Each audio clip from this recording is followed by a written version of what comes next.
Bienvenidos a su canal Crónicas del Excusado, historias y relatos.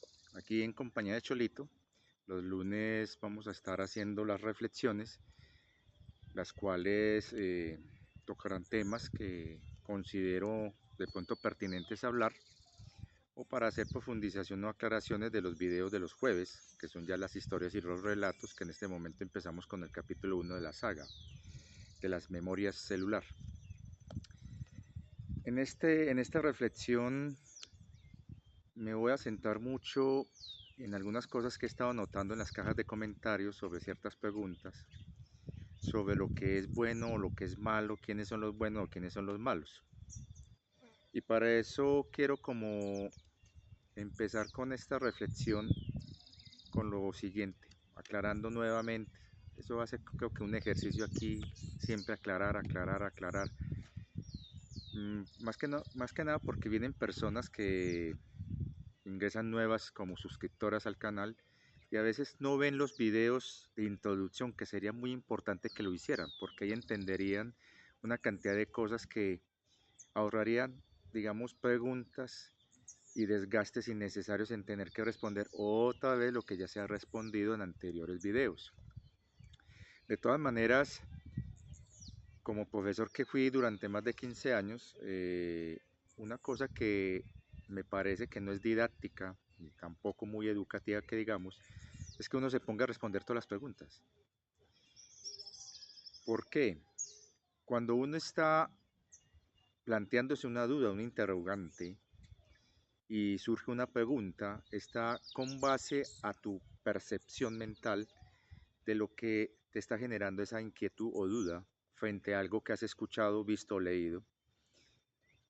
Y en cierta manera ya está el embrión de la respuesta en ti.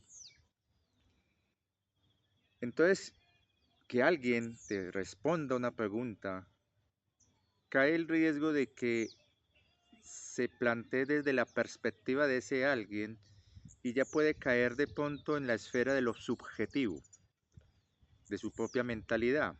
Y en cierta manera eso permea tu interés o tu deseo de conocer y de pronto esa respuesta va a estar dentro de esa esfera de influencia del otro. Y ahí es donde se empiezan a construir de pronto los errores. Una de las cosas que yo siempre promovía en mis estudiantes es que, bueno, si estás haciendo una pregunta, primero intente desde tus preconceptos responderla por ti mismo. Y si no tenés las herramientas, digamos, o conocimientos previos, entonces investigue esos conocimientos previos relacionados a la matriz principal o eje central de tu pregunta. Si su pregunta es ¿qué razas extraterrestres hay por aquí? Entonces ahí está la matriz principal, razas extraterrestres. Empieza a investigar. Y de esa manera vas construyendo una argumentación que te permita adquirir unos conocimientos que luego te lleven, ahí sí, a la indagación de una respuesta. Y esa respuesta será 100% tuya, sin temor a que haya sido manipulada o tergiversada o de pronto fruto de lo que otro encontró y que ve desde su propia perspectiva. Y esto es importante que lo tengan claro a la hora de emitir, digamos, el juicio moral de qué es bueno, qué es malo, quién es bueno, quién es malo. Y en este orden de ideas van a haber preguntas que las responderé porque considero que de pronto es factible que yo lo haga. Porque de pronto tienen que ver con cosas mías. O sea, me están preguntando a mí directamente. Y si veo que puedo, lo hago. Pero si son con base a ciertos conocimientos o ciertas cosas que se me salen de las manos, yo para qué me voy a poner a inventar cosas. Más bien le digo, no voy a responder o lo dejo en blanco, para que usted mismo se motive. Porque de hecho el canal es eso, el canal busca que ustedes generen sus propias respuestas, motivarlos a que ustedes mismos indaguen, investiguen. ¿Cuál es el problema de mucha gente que se ha convertido en seguidores? Siguen en sus zonas de confort y delegan en otros, incluso algo tan elemental como responder una simple pregunta, cuando eso es algo que deberías empezarlo a hacer por ti mismo, fruto de tu propio esfuerzo, de tu propio trabajo. Y aquí en el canal hay una cosa bien interesante que la tomo de un escritor acá colombiano de apellido Machado, que él definía que una crónica es un chisme bien contado. Y es que acá en Crónicas del Excusado, lo que estoy planteando es eso, son como estos chismes bien contados de cosas que uno de pronto oyó en sus memorias y en sus propios relatos, en sus propias historias, y que se las estoy planteando a ustedes para que de pronto se motiven a averiguar más. De todas maneras, a todo hay que ponerle un buen humor, ¿no? Aquí en este momento estoy en la parte de afuera de la casa eh, para mostrarles dónde vivo en cierta manera. Solamente les puedo decir que es en el departamento de Antioquia, en Colombia. Y este es el lugar donde todas las mañanas me levanto, todas las tardes me siento a mirar mi paisaje, que es mi televisión. Y todas las noches salgo a mirar las estrellas, aunque lastimosamente ya están construyendo por aquí cerca otras casas, la gente en su afán de huir de la ciudad busca el campo, pero en vez de buscar la paz del campo, vienen a traer la bulla de la ciudad. Pero mientras tanto, aquí todavía las noches son muy prístinas, todavía el cielo está muy limpio, entonces se puede ver cosas espectaculares en la noche. Entonces, para que vean un poquito cómo es esto por acá, yo no tengo muchos vecinos, son puras montañas que hay por aquí. De hecho, hay muchas nubes hacia allá, hacia el río Cauca. Y este es el lugar, ¿no? Me gusta buscar sitios así como este, porque de hecho esa es la paz que yo tengo en mi interior y busco lugares que resuenen con esa paz interna mía. Antes yo era un caos total, una nebulosa, una tormenta andante, pero en la medida que uno va descubriendo y despertando y aclarando su mente y sobre todo entendiendo de dónde vienen las cosas, se vuelve uno más silencioso y más pacífico. Entonces, aquí en compañía de Cholito, que otra vez está con nosotros, voy a hacer inicio de este relato, de esta reflexión, que sería la número 7, con base a una lectura previa que voy a hacer de uno de los libros que a mí me encanta, de Arthur C. Clarke. Este libro se llama León de Comare, y voy a leer algo que está en la página 199 y 200. Estos papelitos de por acá, es que hay viento más bueno. Bien, ya dejando esas aclaraciones, entonces empecemos. Abro comillas. La galaxia había girado varias veces en torno a su eje desde que, por primera vez, la conciencia llegó a Vanamonde. Podía recordar muy poco de esos primeros eones y las personas que lo habían cuidado, pero sí recordaba todavía su desolación cuando todos se fueron y lo dejaron solo entre las estrellas. A lo largo de eras y eras astronómicas había ido de un sol a otro, desarrollando y aumentando lentamente sus poderes. A veces soñaba que había vuelto a encontrar aquello que lo habían atendido en su nacimiento, a sus creadores. Pero el sueño se desvanecía, aunque realmente no moría nunca del todo, para repetirse periódicamente. En innumerables mundos había encontrado las ruinas que la vida dejaba tras de sí, pero solo en una ocasión había hallado inteligencia viva, y en esa ocasión había huido, lleno de terror, del sol negro. No obstante, sabía que el universo era muy grande y la búsqueda apenas sí había comenzado. No muy lejos, aunque dentro del espacio y el tiempo, una gran explosión de poder proveniente del corazón de la galaxia se dirigía a Vanamonde, atravesando años y años de luz. Era algo totalmente distinto a las radiaciones de las estrellas, y había hecho acto de presencia en el campo de su conciencia tan repentina y velozmente como un meteorito atraviesa un cielo sin nubes. Se veía hacia él, se movía hacia él, en el momento último de su existencia, deslizándose del modo como conocía la muerte, con el modelo incambiable del pasado.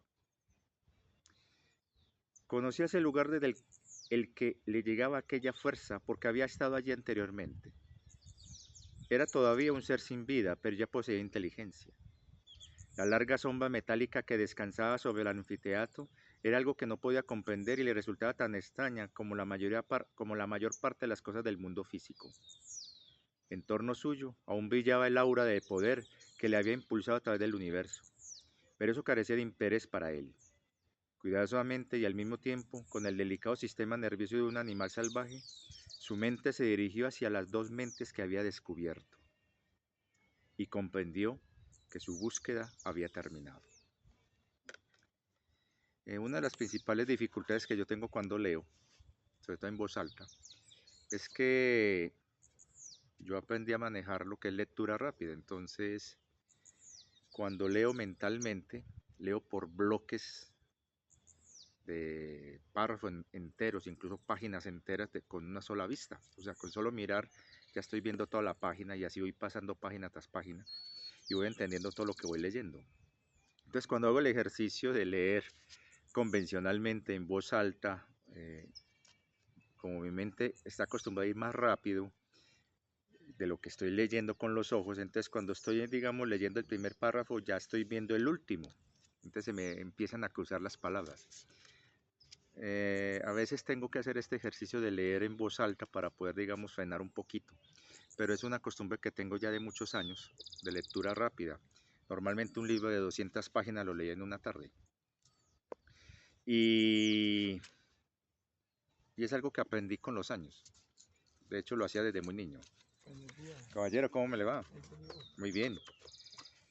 Entonces, como estoy aquí en un lugar muy bonito que todavía tiene ese ambiente de campo, ese ambiente de vivir todavía lo rural, entonces es frecuente aquí al lado del camino que pasen campesinos arriendo, digamos, su ganado, las mulas llevando las cargas de café, de maíz, los productos que ellos mismos cosechan. Aquí estoy más o menos a media hora de camino de un pequeño poblado y de ahí otra media hora, pero ya en vehículo, al pueblo más cercano. O sea que caminando el pueblo más cercano está más o menos a unas 4 horas de acá. Atrás mío hay una laguna espectacular, un ojo de agua bellísimo y hay una vista muy hermosa de todo lo que es el occidente. Es un regalo hermoso de la divina fuente. Cuando uno empieza a resonar de una manera que ya no te dejas influenciar tanto por los problemas, empiezas a traer muchas cosas muy buenas y positivas, caballero. Y esas energías que empiezas a traer por resonancia son equivalentes a lo que guardas en tu corazón y en tu mente, lo que manejas en tu interior. Entonces, cuando estás en una situación de conflicto, si bien es cierto que hay muchas cosas externas que te apabullan y te bloquean, también es bueno hacer el ejercicio hasta donde usted es responsable de eso negativo que te está llegando.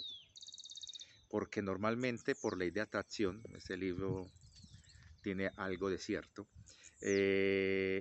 todo lo que te llega por resonancia es equivalente a lo que usted emite. Entonces, si usted está en un estado de conflicto, caos, incertidumbre, duda y, digamos, de estar siempre, digamos, cuestionando todo, obviamente tu entorno va a estar resonando en esa misma frecuencia y vas a estar en un ambiente de conflicto. Normalmente le echamos la culpa a los demás, pero por lo general esas personas conflictivas o tóxicas que llegan a tu vida, lastimosamente, son atraídas por la toxicidad que usted mismo emana. Afines se atraen. Hay casos muy contados en donde son obstáculos colocados adrede, intencionalmente, para que usted no avance. Pero también lo hacen estas entidades oscuras observando tus defectos. Ellos pueden ver a través de nosotros y pueden ver nuestros defectos. Entonces, aquello que de pronto tenemos dormido, buscan la manera de estimularlo y despertarlo, de despertar el peor lado nuestro. Pues es que es necesario conocer nuestras propias sombras. Si nosotros conocemos nuestras propias sombras, no nos podrán controlar. Es como en la escuela. Yo que le decía a mis niños, a mis estudiantes, a mis muchachos de colegio, cuando les eran objeto de matoneo o de bullying. Primero les decía, vean muchachos, miren qué es lo que ustedes reflejan como debilidad que los otros están tomando como ventaja sobre usted. Cuando usted conozca tus propios defectos, tus propias sombras, les quitarás el poder de control de los demás sobre ti. Por ejemplo, que eres narizón, o que tenés dientes torcidos, o que una oreja más grande que la otra, o que hablas como así todo chilloncito. Bueno, si vos reconoces y aceptas eso que no son defectos realmente, son parte de ti, entonces le estás quitando el poder al otro de utilizar eso en contra tuya. Entonces de esa manera los muchachos cuando entendían eso, encontraban las herramientas necesarias para evitar el bullying. Lo mismo sucede con estas entidades oscuras. Las entidades oscuras no pueden hacer nada en contra tuya si usted no lo permite. Perdón, si usted lo permite. O sea, si una entidad te empieza a joder la vida es porque usted lo permitió de alguna manera. Cuando uno ve las películas de vampiros, Dráculas y toda esa cosa, hay una constante que te lo dicen descaradamente en la cara. Para poder entrar a chuparle la sangre a la damisela, piden permiso. De lo contrario no pueden. No te pueden tocar. De alguna manera, inconsciente o consciente, permitiste, diste permiso para que te empezaran a molestar. Hay algunos que me dicen, no, yo no sé qué voy a hacer, de niño me han estado atacando toda la... Uy, las noches son terribles, se aparecen estas cosas. Sí, es cierto, están buscando, están calibrando cuál es tu punto débil para usarlo de fortaleza ellos contra ti. Entonces, si reaccionas con miedo, obvio, ese es lo más común, el punto débil tuyo es el miedo, la falta de confianza y seguridad en ti mismo. Entonces, claro, por ahí se van a meter. ¿Y cómo le das permiso? Dejando que el miedo influya en ti, dejando que el miedo tome el control. Pero si usted toma el control, quitas el miedo y encaras, la cosa ya es diferente. Por ejemplo, yo soy uno que cuando hay situaciones de miedo, que cuando niño a mí me paralizaban, yo aprendí de que hago a un ladito el miedo y lo encaro y la cosa es diferente. Por ejemplo, me acuerdo allá en la costa, cuando yo crecí por allá, por los lados de Cereté, cada vez que el río se crecía en invierno, se tomaba las calles del pueblo. Y hay un puente que conectaba las dos riberas del río, los dos barrios principales del pueblo. Las cosas tan particulares, la gente rica vivía en el otro lado, la parte más alta donde el agua no molestaba.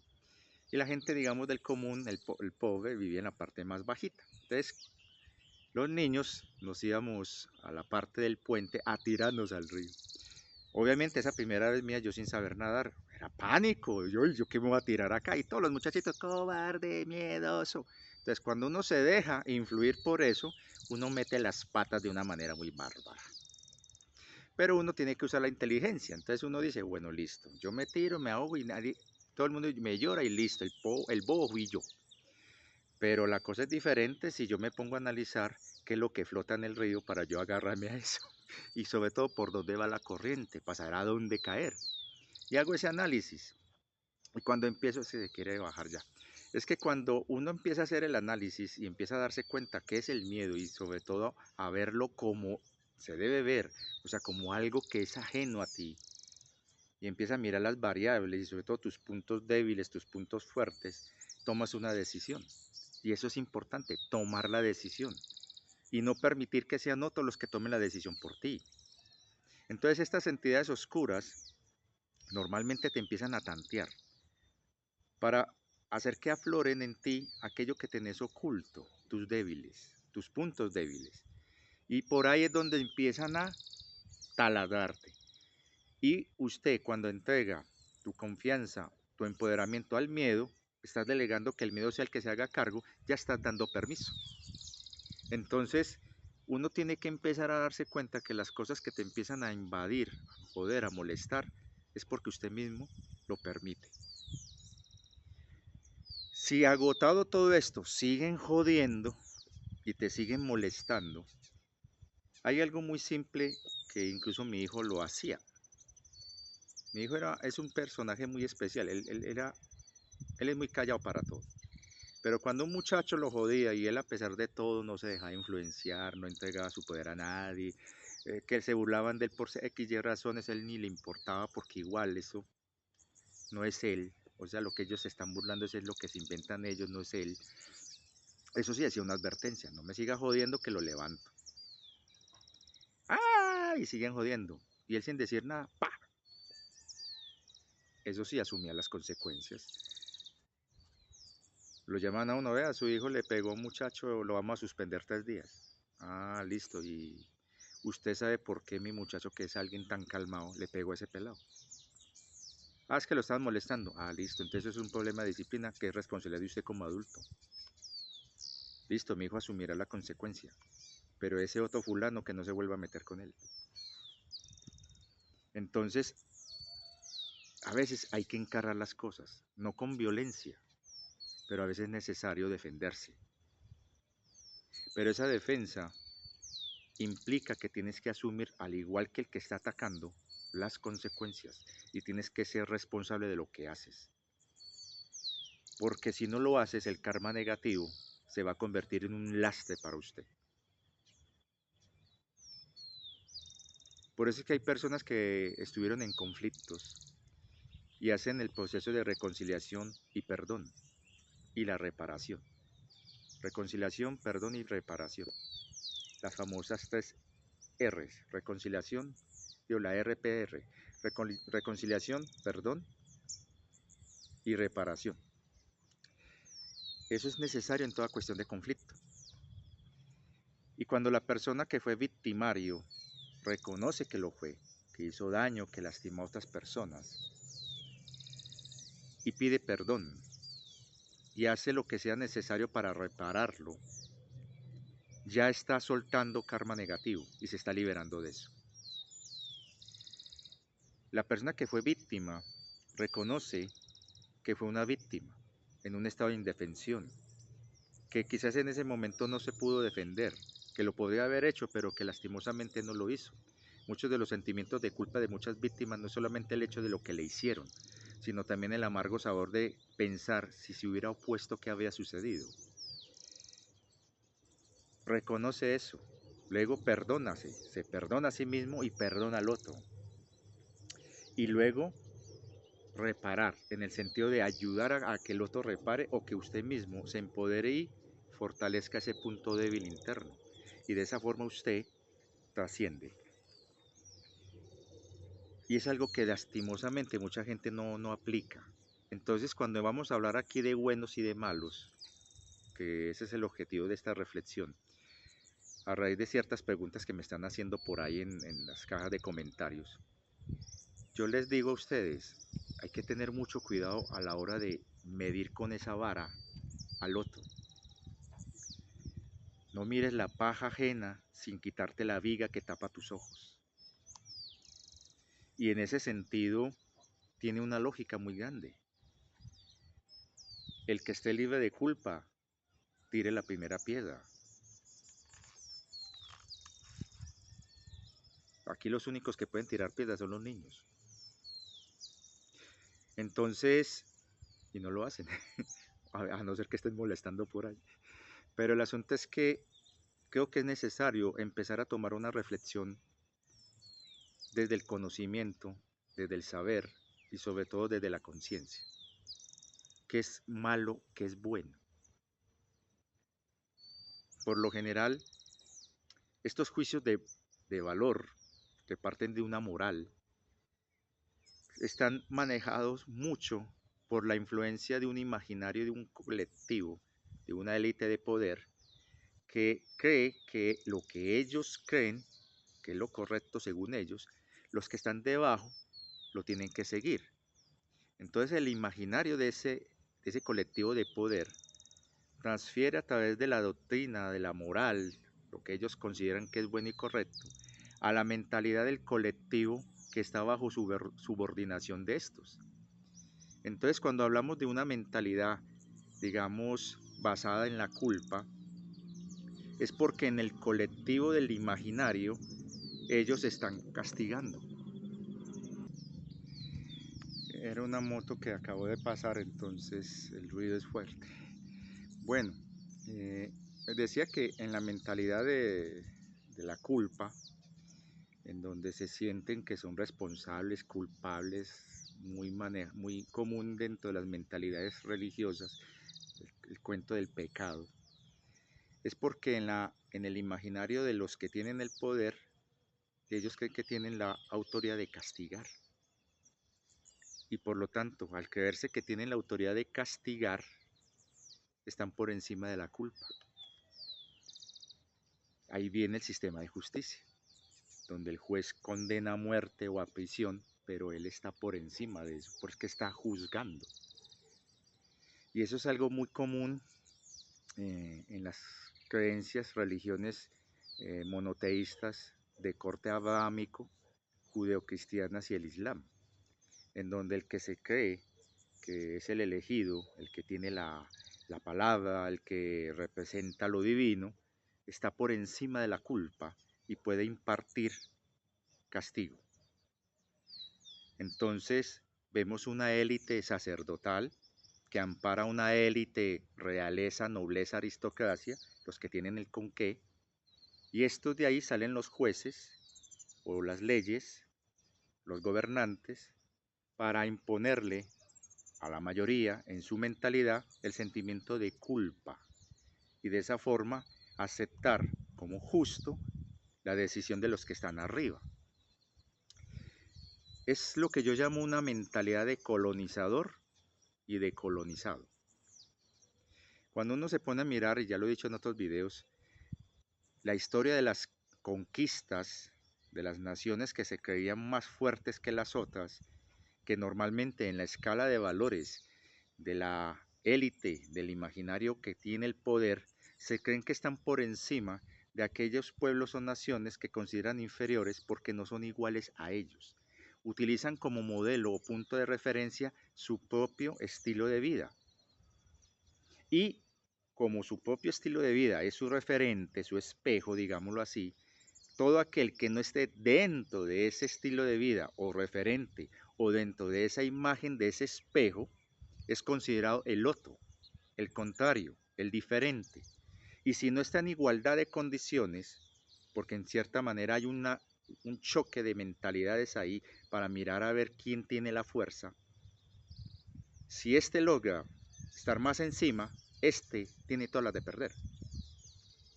Entonces, estos gobernantes, estas castas, que están en un imaginario que se creen los elegidos de lo divino, porque consideran que al estar por encima de los demás es porque así lo quisieron sus dioses o sus dioses, consideran que el otro puede ser una amenaza si no lo aleccionan, si no le obedece servidumbre, si no le sigue, si no se le rinde, y por lo tanto debe ser eliminado, sacado del ruedo y apropiársele de lo que tiene para fortalecer más a este.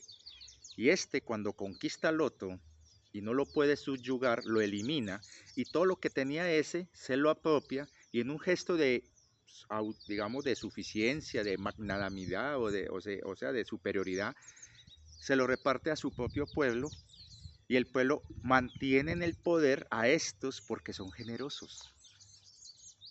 ¿Van entendiendo? Entonces eso se ve en los procesos de expansión de todas las naciones y pueblos y culturas a través de la historia. Entonces, cuando un conquistador se apropia de un territorio y digamos ve necesario controlar y esclavizar o mantener bajo su control y servidumbre a los pueblos dominados, entonces hace un proceso de colonización en donde lo primero que va a imponer es su propio idioma, sus propias normas, su propia cultura, su propia religión, para que los colonizados puedan ser más fácilmente, no solamente asimilados, sino que estos a su vez acepten más fácilmente la dominación. Y es importante el sentimiento de culpa para crear mansedumbre, servidumbre, sumisión y rendición. Toda disidencia, todo aquel que se alce en contra del colonizador es visto como enemigo, como el malo.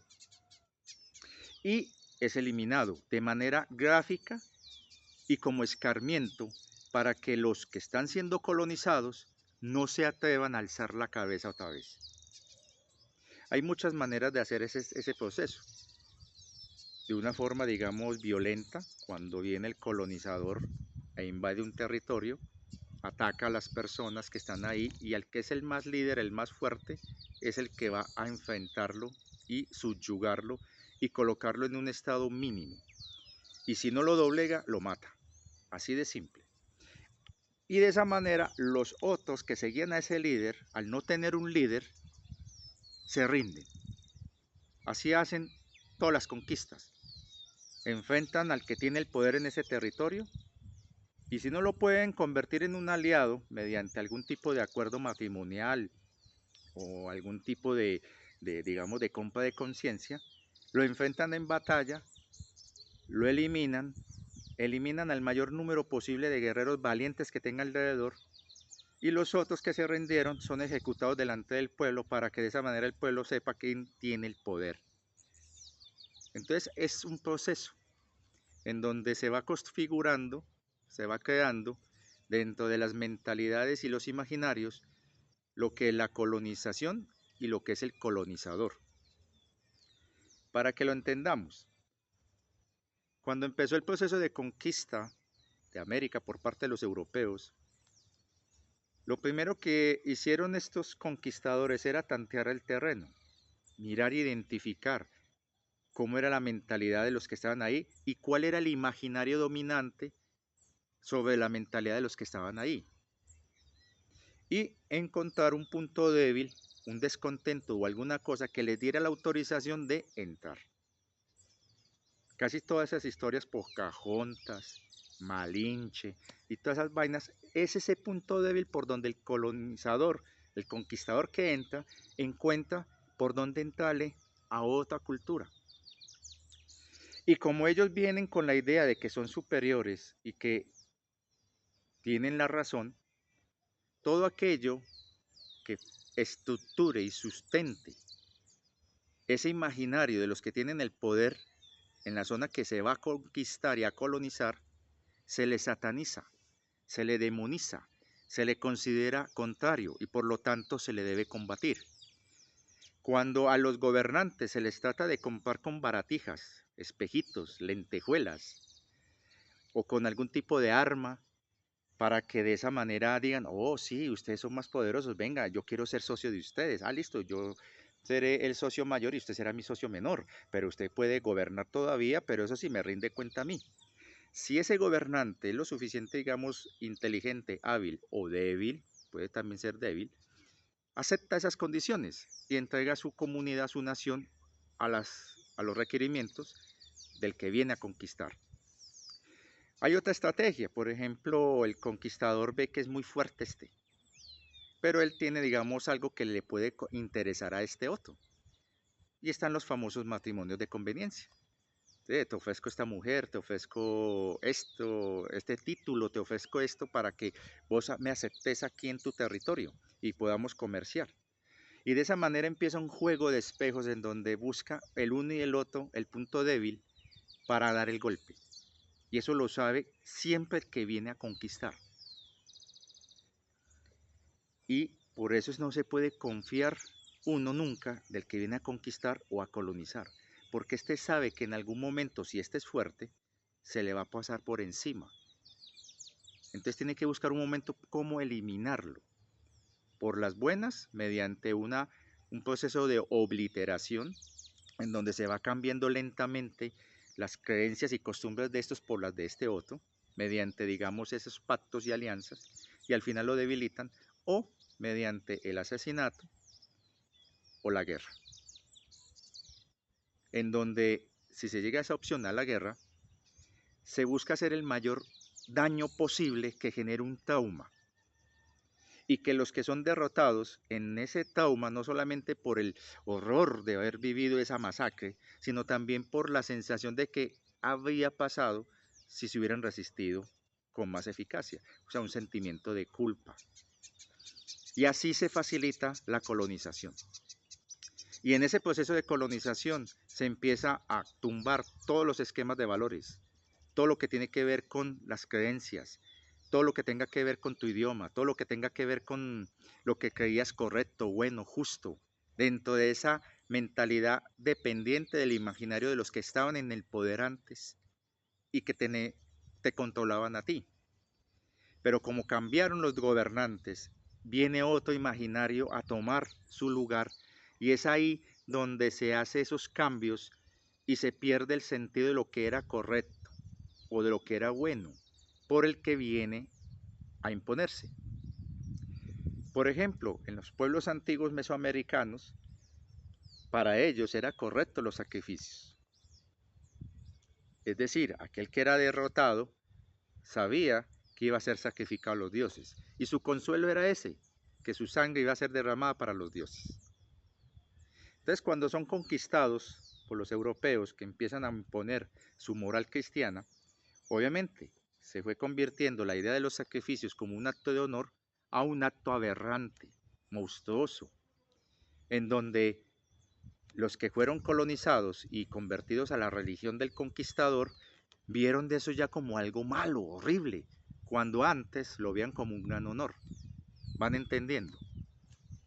Obviamente no estoy aquí justificando lo que hacían en los rituales de sacrificio, pero el asunto es que uno de los errores que se cometen mucho entre las personas que empiezan a mirar el pasado y a mirar las memorias del pasado es que empiezas a mirarlo y a juzgarlo con base a las reglas de tu presente.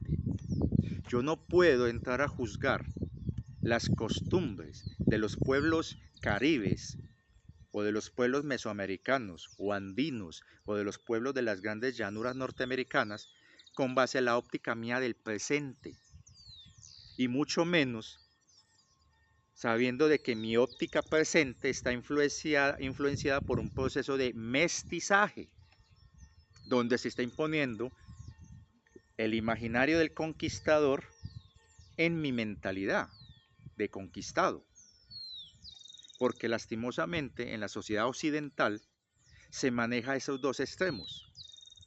Ya la mentalidad oriental es otro cuento diferente, en donde sus filosofías y creencias y sus escalas de valores es totalmente diferentes a lo que nosotros consideramos bueno o malo. Entonces, en ese orden de ideas, en la mentalidad occidental se ve esos dos extremos. La mentalidad del conquistador colonizador y la mentalidad del conquistado colonizado. En donde en medio hay un proceso de mestizaje, en donde este toma cosas de aquí y este toma cosas de acá. Y se crea una vía del medio en donde están los mestizos, nosotros. Y eso ocurre con todos los pueblos. No hay ningún pueblo puro en la tierra, salvo minorías, pero minorías. Todos somos de alguna manera parientes en sexto grado primos. Y todos tenemos algún tipo de mezcla en donde, por ejemplo, una de las más claras es los hombres, la gran mayoría de los hombres descienden, en Occidente descienden de la cepa de Genghis Khan. Se mantenía miles de esposas de todos los pueblos conquistados, entre ellos pueblos europeos. Y el hombre tenía una testosterona muy alta y el tipo todos los días estaba con 2 o 3 mujeres. Entonces, la gran mayoría de los niños que nacieron durante ese periodo y después son descendientes de Genghis Khan. Creo que la medida es como 1 de cada 3 hombres. Entonces, imagínense. Entonces, nosotros no podemos considerarnos puros. He ahí el absurdo de la supremacía racial. O sea, el que es racista es ridículamente ignorante. Porque, ¿en qué basa su racismo? ¿En el color de piel? Eso ni siquiera es característico de una raza pura. Entonces, cuando uno mira, por ejemplo, quienes controlan a China, la élite que controla China, pertenecen a la minoría pura de raza amarilla, que son muy poquitos. Y ellos son los que mueven el partido ese, por conveniencia. Y lo han hecho durante décadas, y lo han hecho durante siglos.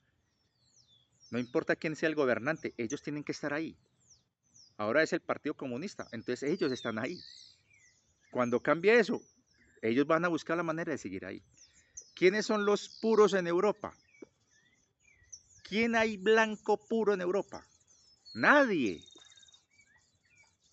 Europa fue un cruce de naciones impresionante desde la época de las invasiones romanas, los hunos, mongoles, otomanos, árabes, España.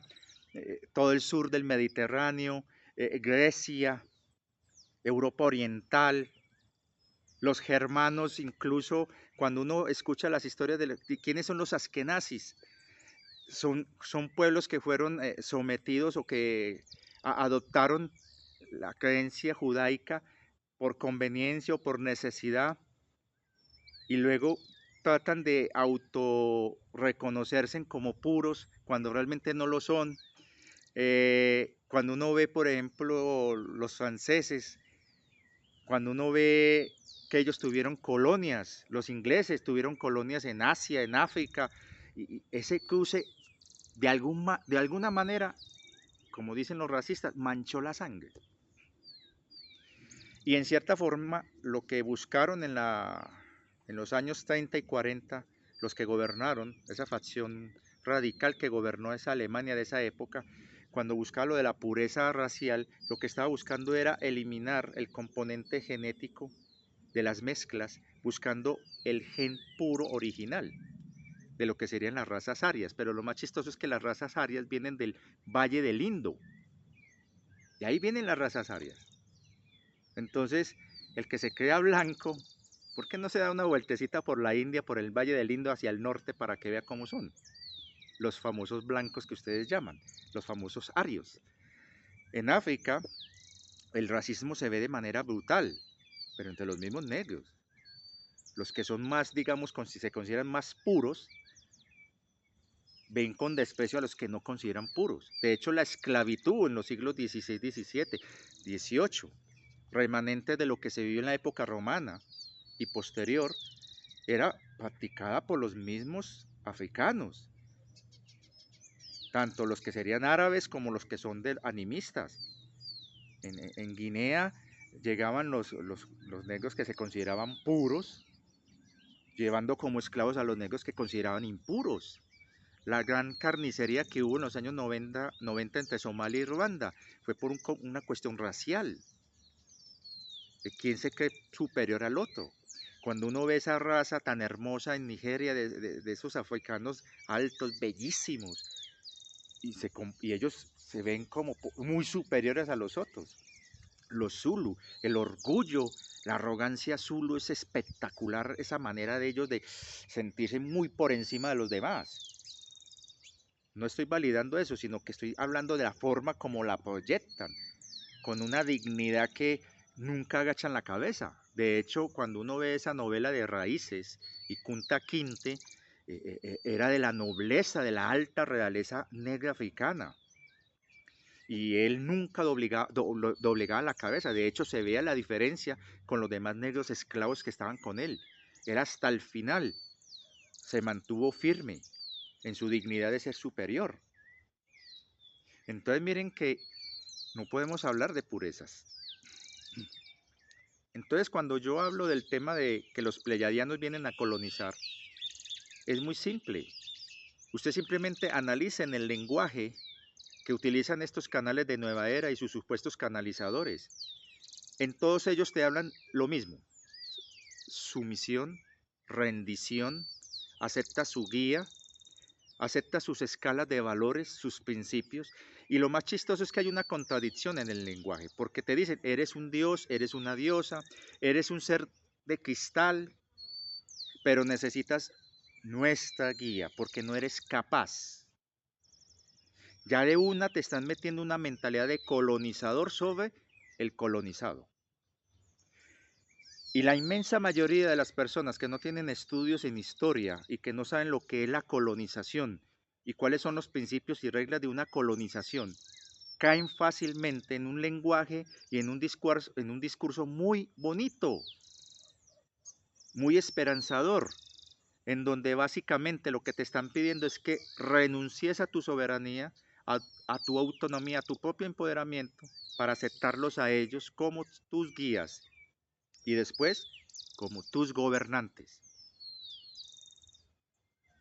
Esa es la escama, digamos, la animaversión que tengo con todos estos canalizadores y todos estos canales de nueva era que pregondan tanto el mensaje pleyadiano. Es que yo no hablo de esto simplemente porque me caigan gordos, porque son lindos y bonitos de ojos azules y rubios, no. también soy lindo, soy mestizo. De hecho, los mestizos somos mejores que los que se hacen llamar puros, porque somos la mezcla de todos. Y una raza, cuanto más se mezcla, más se acerca a la perfección. Suena raro, sí, pero no soy racista. En el sentido de que yo vea a los otros inferiores, no, antes agradezco el aporte de los pueblos. Tengo en mis raíces, en mi sangre, como colombiano, raíces judías, raíces negras, raíces indígenas, raíces árabes, raíces españolas, europeas. Tengo toda esa mezcla de pueblos que forman lo que somos nosotros, lo que somos ahora, esta diversidad tan hermosa. Hay razas allá afuera extraterrestres que no les gusta mezclarse por buscar la pureza o mantener esa pureza. Todavía están manejadas por el ego y el orgullo. Y en cierta manera, eso se ve en los pleyadianos, cuando usted no ve nadie de color, solamente rubios, blancos, de ojos azules, muy lindos. Y salen con el cuento de que como son hijos de la fuente, son seres de luz, entonces claro, ellos son perfectos y puros. Cuando, así no es la perfección, mijitos. Entonces cuando uno ve que estos seres vienen a darte un discurso que en últimas lo que está haciendo es fomentar en ti una mentalidad de colonizado, yo tengo que rechazar eso. Soy un mestizo, a mucho honor. Le rindo homenaje a mis linajes y a mis ancestros, porque soy fruto del compendio de todas las razas. Eso mismo debería ser usted. Y esa diversidad los pleyadianos también la tienen que aceptar. El universo está en un proceso de decadencia cuando sus razas no se mezclan. Debe haber una mezcla para que se fortalezcan. Mire lo que le está pasando a las razas grises. Están en un desespero de ahogado buscando cómo sobrevivir, robándonos nuestro material genético. Los dracos están en ese mismo proceso también de decadencia, pero su arrogancia es tan grande que no aceptan mezclarse, ni siquiera entre ellos. Cuando una raza no se mezcla, empieza un proceso de decadencia y degeneramiento y degradación genético molecular. Por eso es necesario la diversidad. Por ejemplo, un colombiano puede estar en cualquier lugar del mundo. Uno los ve en los desiertos más cálidos, en las zonas más frías del planeta, en las selvas más húmedas, como si nada. En cambio, ve a uno europeo cómo reacciona en esos diferentes escenarios.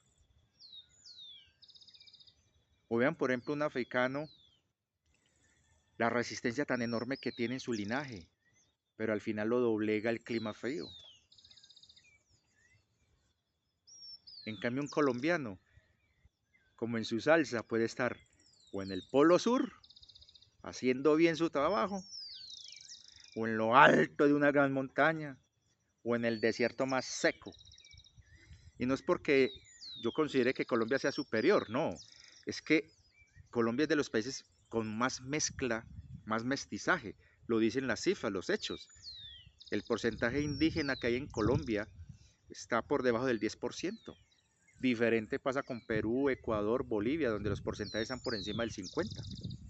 Entonces miren que el camino que va a llevar la humanidad es hacia un mestizaje que va a dar origen a una raza y una civilización humana única, perfecta. Y eso es lo contrario a lo que dicen los supremacionistas raciales racistas, que lo único que hacen es defender un gen de una raza en decadencia, la blanca, que ni siquiera es pura. Un gen de decadencia de la raza amarilla, un gen de decadencia de la raza negra.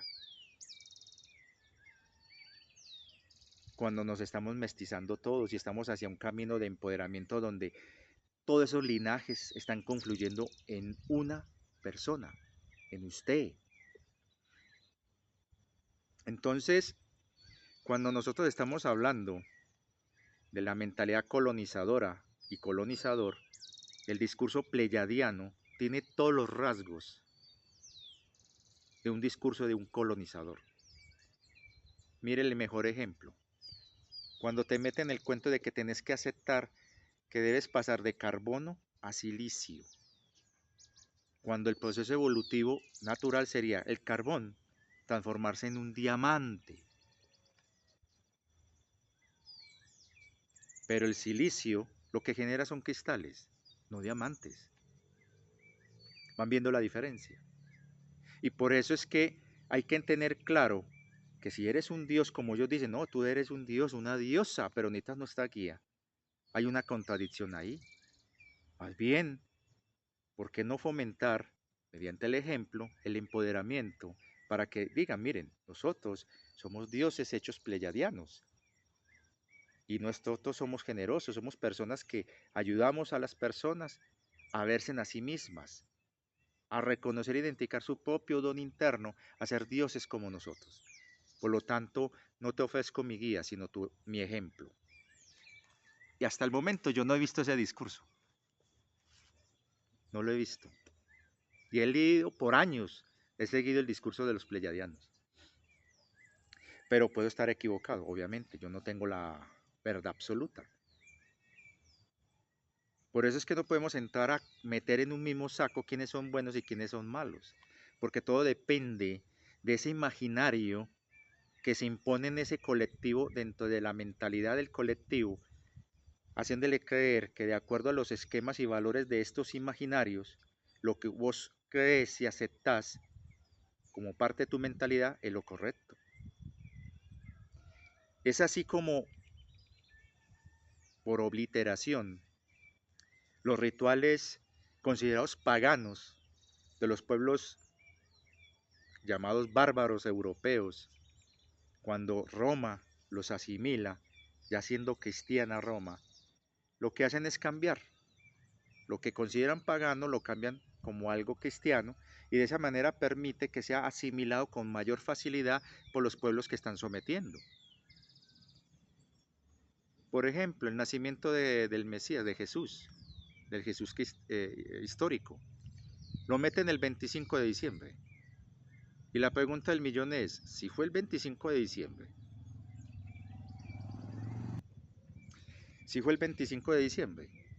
o es una de las fiestas saturninas en donde se enaltece el advenimiento de Venus. Cuando el sol se oculta ese 21 o 22 de diciembre y aparecen esos 3 días de oscuridad en donde el sol dice que desapareció y luego se hace la fiesta el 25 cuando empieza a desaparecer el sol, salió de la oscuridad, que eso es muy típico en los pueblos nórdicos.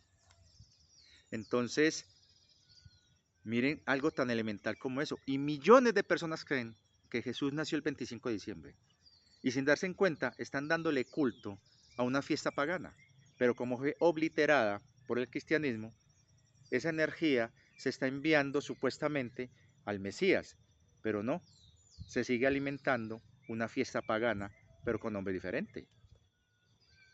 Cuando uno empieza a mirar esos rituales en torno a la señora, a la que llaman la Virgen María, que no era virgen, pero por un error de traducción, Immaculum, que es sin orgasmo, se interpreta por parte de los obispos romanos como sin haber tenido sexo. Porque para un romano era imposible entender una relación sexual sin orgasmo. Y por eso es que no entendían que para la mentalidad hebrea judía de la época, la mujer en su primera noche de bodas no podía mostrar ningún tipo de placer porque eso evocaba el pecado original según ellos. Entonces tenía que dejar que la poseyera el hombre para poderla, en ese caso si era posible, fecundarla y tener un hijo sin orgasmo. Y los romanos lo traducen como immaculum, inmaculada. Y ahí viene la inmaculada concepción, que dentro de la mentalidad romana es sin haber tenido sexo, porque para ellos sexo sin orgasmo es como si no hubieran hecho nada. van viendo cosas tan elementales como se van convirtiendo a través de los siglos en todo este cuento. Y cómo se toma las creencias de Isis, Ishtar y Nana y se obliteran y se le colocan como María y el niñito. Pero cuando te pones a mirar los cultos de Mitra, por ejemplo, los cultos de Ishtar, que eran los que más pregonaban o pululaban en la Roma de los siglos I, segundo y tercero. Hombre, para un emperador como Constantino, que quería consolidar hegemónicamente su poder después de ese conflicto en el triunvirato, donde tuvo que luchar con sus antiguos aliados y los elimina. Ese famoso cuentico donde él dice que en un sueño vio una cruz que le decía, pinta esto en el escudo de tus hombres y vencerás. Y él dice, ay no, voy a hacer eso, mis generales pinten en el escudo esa cruz, yo no sé qué será eso, y a ver si ganamos, porque tuve una visión, y días antes vi una señal en el cielo, y de pronto eso coincide con lo que soñé, ¿eso qué es? Y un general valiente dice, Señor, yo soy cristiano a escondidas, y ese es el símbolo de la cruz de Cristo. Ay, ¿cómo así? ¿Y quién me habló? Te habló nuestro Dios, el único. Ay, ¿y si ganamos qué? Tienes que darle tributo a él. Convierte a Roma en cristiana. Ah, claro, y ganan. Esa es la versión bonita. Y eso no fue así. Pero se convierte en lo dominante. Porque Constantino sabía que para poder consolidar su poder, él sabía que esa secta cristiana derivada del judaísmo, porque él sabía muy bien la diferencia, mucha gente en secreto la practicaba y gente que le podía servir como aliados en la toma y consolidación del poder de él como emperador. Y muchos de los soldados romanos, muchos generales, muchos senadores en secreto o sus esposas, lo que fuera, eran cristianas. Es más, la misma mamá de él era cristiana en secreto. Y él como un buen político se dio cuenta del principio de oportunidad y por eso es que acepta el cristianismo como religión oficial. Después, por influencia de ciertos obispos, empieza a eliminar los cultos que eran aceptados dentro del imperio, pero para evitar un derramamiento de sangre, lo que hacían era cambiar los rituales paganos a rituales cristianos. Y así se hizo la transición. Y por eso es que se hizo el concilio de Nicea, en donde todos los verdaderos evangelios que se escribieron en la época, más de 30, 40 evangelios, son resumidos a tres, y el cuarto se lo inventan, y de esa manera crean lo que llaman el Nuevo Testamento. Y esto lo sé porque lo he leído durante años. Yo estudié historia en la universidad y uno de los primeros golpes que yo recibí, cuando yo en ese entonces yo formaba parte del Opus Dei, y empiezo a estudiar historia, y empiezo a enfrentar eso. Si yo tenía que ser objetivo, honesto, coherente con el conocimiento, tenía que aceptar de que había una verdad ahí. Y cuando conocí a un amigo que era jesuita y que él se retiró del sacerdocio, era sacerdote jesuita, y renuncia a sus votos porque se enamoró de una monja y se casó con ella.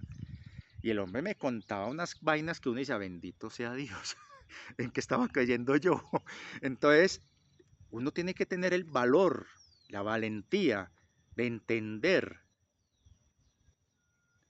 y de aceptar que a veces las cosas no son como las creías. Y ese choque, ese trauma, es lo que se están pegando los que controlan el mundo para no revelar grandes secretos que pueden transformar toda la historia de la humanidad. Pero en el proceso ellos perderían su poder y su lugar de privilegio, y por eso es que lo mantienen en secreto. Entonces, volviendo al tema de lo bueno y lo malo, entendiendo que un colonizador va a imponer sus ideas a los colonizados y que en la cultura occidental prima esos dos conceptos, el de conquistador colonizador y el de colonizado conquistado, ocurre algo muy particular. Hay un sincretismo donde se toma de aquí, se toma de acá y se crea algo nuevo que en el mejor de los casos te ayuda a dar un paso más en el conocimiento, a evolucionar más en el saber, en el mejor de los casos. Pero la mayoría de las veces ese sincretismo es manipulado por los que tienen el poder y se empieza a crear una transformación que valide y justifique la permanencia en el poder.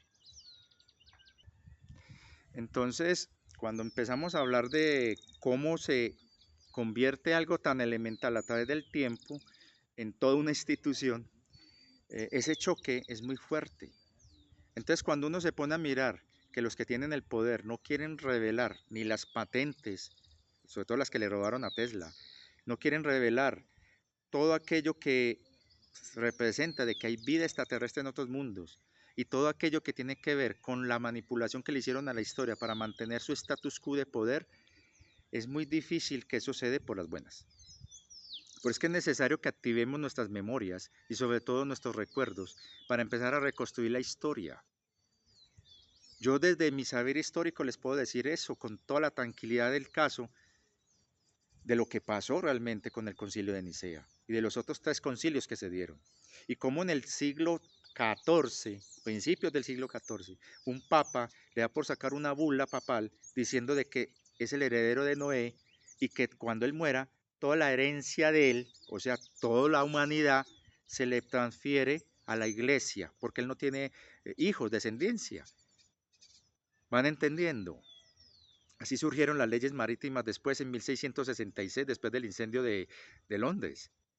Entonces, ¿y por qué siglos después? Porque hubo una serie de bulas papales que dieron ese consentimiento, lo ratifican mediante tratados entre la nobleza y la iglesia. Eso lo expliqué en otro video.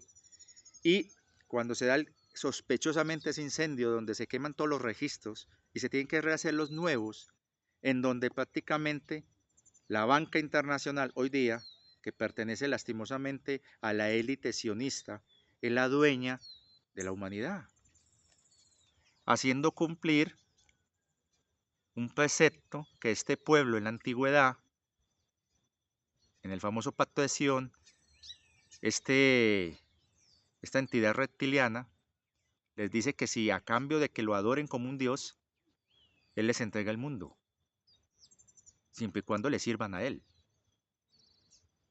el famoso pueblo elegido. Entonces, es un tema espinoso, porque muchos que defienden esas doctrinas acomodan la versión histórica para favorecerse. Es como la versión de la historia negra en contra de la conquista. Sí, hubo cosas terribles que hicieron los conquistadores, pero a diferencia de lo que ocurrió en Europa, la primera universidad que se va a dar en la historia occidental, con todo, digamos, toda la parafernalia de lo que es una universidad, se va a dar en América. O sea, los españoles trajeron muchas cosas muy positivas acá. En Europa había una que 2, 3 universidades y mucho, 4 universidades, muy exclusivas, muy de la élite de allá. Pero los españoles, el aspecto positivo, porque hay que rescatar siempre lo positivo, hombre, traen las universidades a América, los colegios a América. Hay un intercambio tecnológico incluso. Técnicas de manejo del oro de aquí de América pasa para Europa y viceversa. O sea, hubo un intercambio, pero de los más positivos que hubo. Lastimosamente, dentro de esa mentalidad fanática religiosa hubo también desmanes terribles, terribles. Pero uno no puede negar los aspectos positivos de estos procesos, porque entonces vamos a caer otra vez en ese ciclo de karma, de resentimiento y conflicto, que eso es lo que alimentan estas entidades recesivas. La frustración, el sentimiento de culpa, para que usted acepte su sometimiento, acepte su dominio y que permitas lo que suceda en tu vida de manera negativa y se siga dando para seguir alimentándolos. Y lastimosamente casi no hay variantes en el mensaje pleyadiano con esto otro. Casi es un molde, una copia, en donde en cierta manera se percibe un estatus de superioridad cuando hablan de comandantes y jerarquías, muy similar a lo que hacen los conquistadores y los colonizadores históricos cuando se imponían a los pueblos conquistados y colonizados. Solamente colocaban en el puesto de poder aquellos que podían controlar como títeres y que le eran afines, y en aquellos lugares donde no lo podían hacer, ponían a sus propios gobernantes. ¿Qué vino a hacer Colón aquí? En nombre de Dios y de los reyes católicos, estas tierras pertenecen a la corona española, sin tener en cuenta los naturales de aquí. Entonces un proceso de colonización es similar, en donde usted no puede llevarle la contraria al colonizador, porque entonces te machacan y te hacen ridiculizar y hacer quedar mal. Y los seguidores de los colonizadores, los que tienen esa mentalidad de colonizado, pero que les sirve a ellos, son los primeros que te van a atacar a vos. Ni siquiera ellos lo hacen directamente porque ellos siguen con su lenguaje amoroso, lindo y precioso. ¿Quiénes son los que te atacan? Los que son sus seguidores. Ellos son los que te van a hacer la mala leche. Como a mí me ha pasado muchas veces cuando le digo a estos seguidores de los pleyadianos, mira, es que es una mentalidad colonizadora. Ay, no, vos vivas en baja vibración, vos sos un reptil, yo no sé qué, vos no eres un ser de luz, tienes que trabajar más tu ser. Pero si yo le empiezo a hablar como yo lo he hecho, a veces les mamo gallo de esa manera, o sea, les empiezo a hablar a decir, ah, sí, ustedes tienen toda la razón, ustedes son lo mejor, sí, hay que renunciar a lo nuestro, a rendirnos a ellos. Ahí me te dicen, ay, sí, tú eres de los nuestros, tú ya estás en el camino de la 5D. Hagan el experimento y van a darse en cuenta. No se basen solamente en lo que yo digo. Entonces, tenemos que evitar eso. Y este video lleva más de una hora, en donde estoy haciendo una introducción para que entendamos por qué no puedo yo decir que estos son buenos o malos, porque de una u otra manera va a estar condicionado, permeado por un imaginario que se me ha impuesto en mi mentalidad. Y lo mismo pasa con ustedes. Cuando usted señala de bueno o malo a alguien, te estás basando en una moral. Y ese juicio moral parte de una mentalidad aceptada por una mayoría que ha sido dominada por el imaginario de una élite que tiene el control. Ejemplo, todo el mundo ve a los alemanes de la Segunda Guerra Mundial como monstruos, como idiotas y bobos, porque se vendió el imaginario de la élite de control a la mentalidad dominante, a la mentalidad de la mayoría, de que ellos eran los malos. Y los genocidios que cometieron los aliados, que cuando las tropas soviéticas entraron a Berlín, durante ese tiempo, esos meses, murieron millones de personas civiles y eso se justificó ante la opinión pública porque estaban pagando por los crímenes que cometieron en los campos de concentración. Crímenes aberrantes, nadie lo va a negar. Nadie tiene el derecho de atacar y destruir un pueblo simplemente porque es diferente. Pero el problema es que lo justifican y ahí es donde pierde validez histórica. Cuando se bombardeó la ciudad de Dresden, se bombardeó con bombas de demolición y entre ellas bombas incendiarias. Cuando pasó el bombardeo, ese primer bombardeo, los ciudadanos aturdidos salieron, bomberos, policías, gente voluntaria, soldados que estaban de licencia, a ayudar a sacar a las personas, familiares, amigos, conocidos, vecinos de los escombros y a tratar de restituir la normalidad. Y la orden de Churchill era que se esperara un par de horas para lanzar la segunda oleada. Y a mansalva y de manera traicionera, cuando la gente estaba luchando por acabar con los incendios, rescatar heridos, viene la segunda oleada de bombarderos con bombas incendiarias similares al napalm. Y sin compasión bombardearon personas en estado de indefensión. Y no lo hicieron 2 veces, lo hicieron 3, 4 veces. Al día siguiente, Ya la gente dijo, bueno, eso de pronto fue algún escuadrón que iba de paso y soltaron las bombas acá, listo. Volvieron otra vez a rescatar a heridos y muertos cuando suenan otra vez las alarmas y ellos no podían creer, ¿cómo así? ¿Otra vez? Sí, tercera vez, práquete. Cuando los alemanes tenían mucha delicadeza cuando lanzaban sus misiles hacia Londres de caer en diferentes lugares para crear intimidación psicológica, no destrucción masiva. Si lo hubieran querido, lo habían hecho, pero no lo hicieron. Y no estoy justificando lo que hicieron los alemanes. Hubo muchas personas valientes en Inglaterra, en Londres, que murieron a causa de eso. Pero si uno compara lo que sucedió con las ciudades alemanas, fue aberrante lo que hizo Winston Churchill. Aberrante. Y eso fue un genocidio en toda la regla. Pero como son los aliados y son los que ganaron, entonces ellos son los buenos. Y como son los buenos, nadie los va a juzgar, nadie los va a incriminar, nadie le va a hacer juicios de Nuremberg.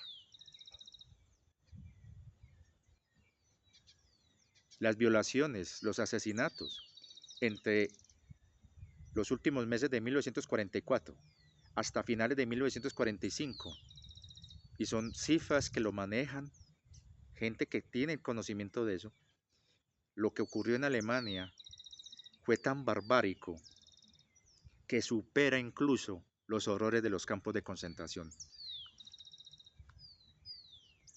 Pero como son los aliados, nadie los va a juzgar.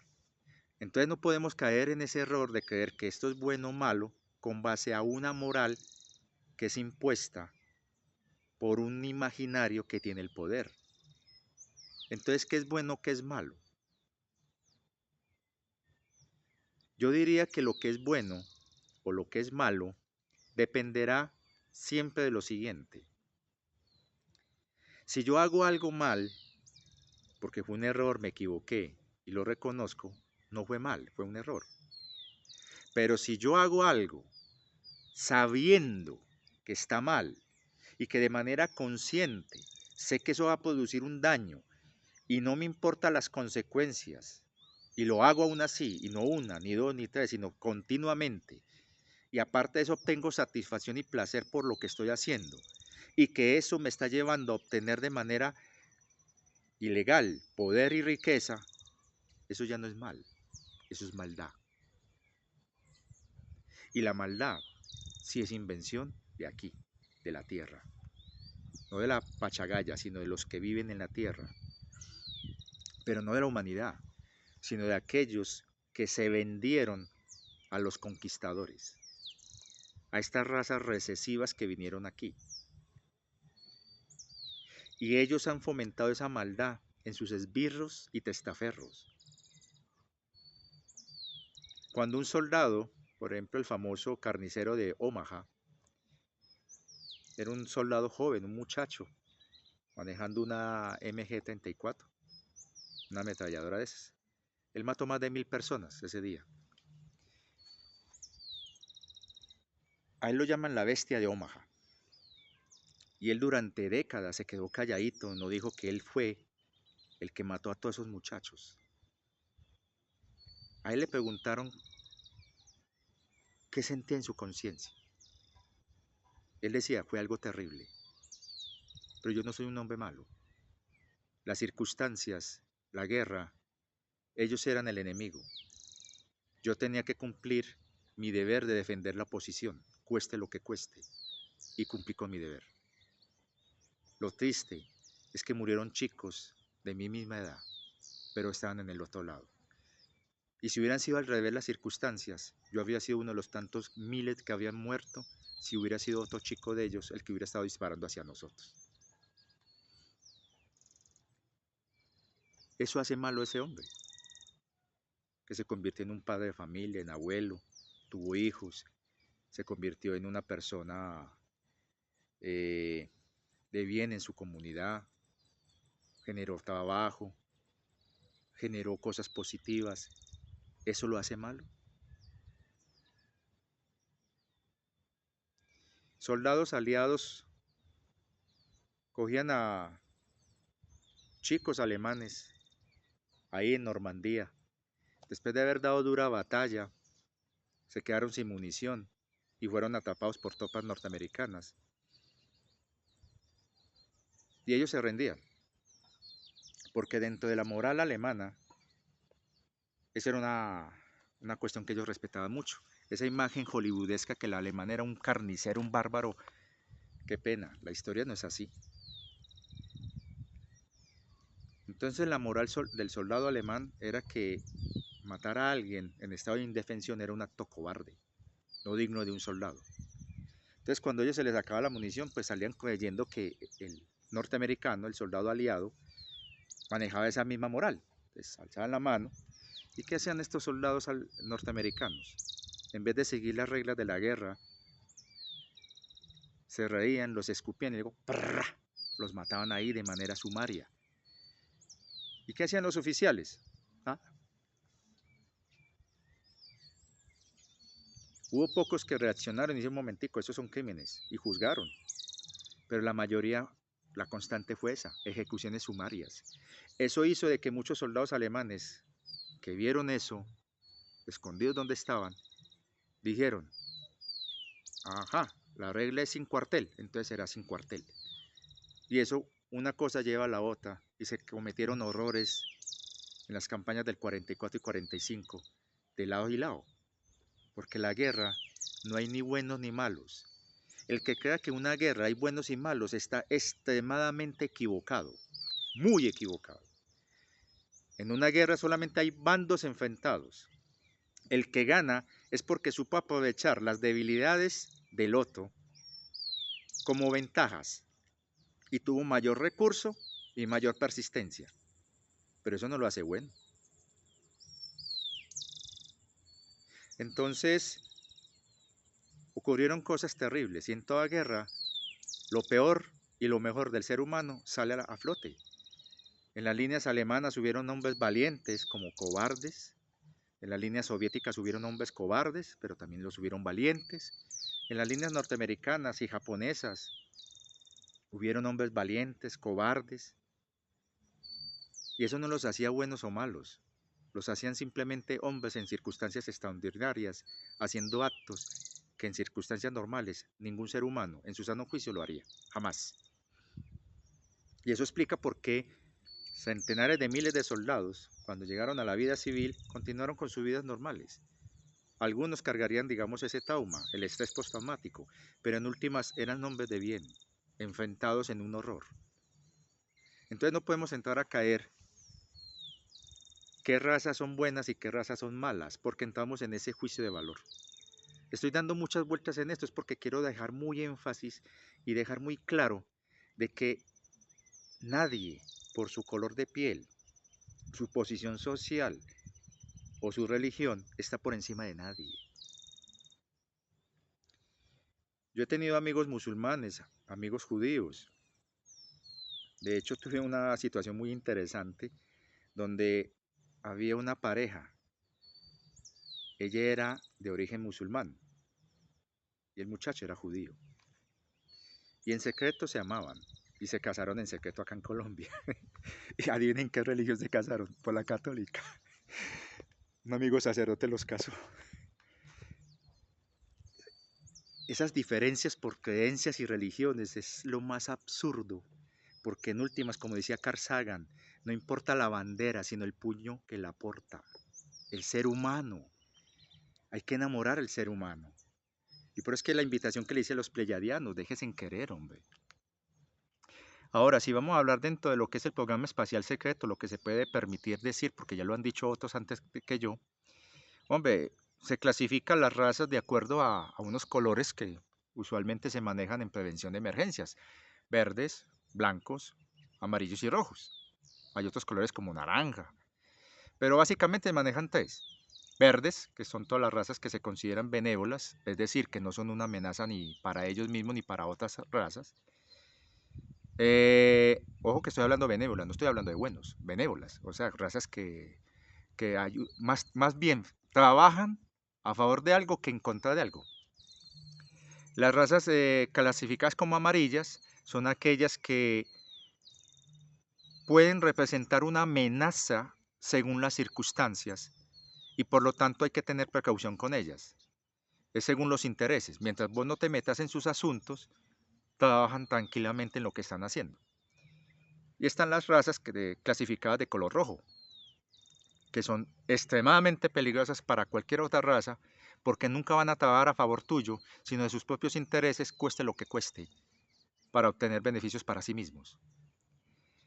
En ese orden de ideas, y eso lo ha hablado Steven Greer en su documental Disclosure, David Wilcott, Michael Salas, David Ickett, Cory Good,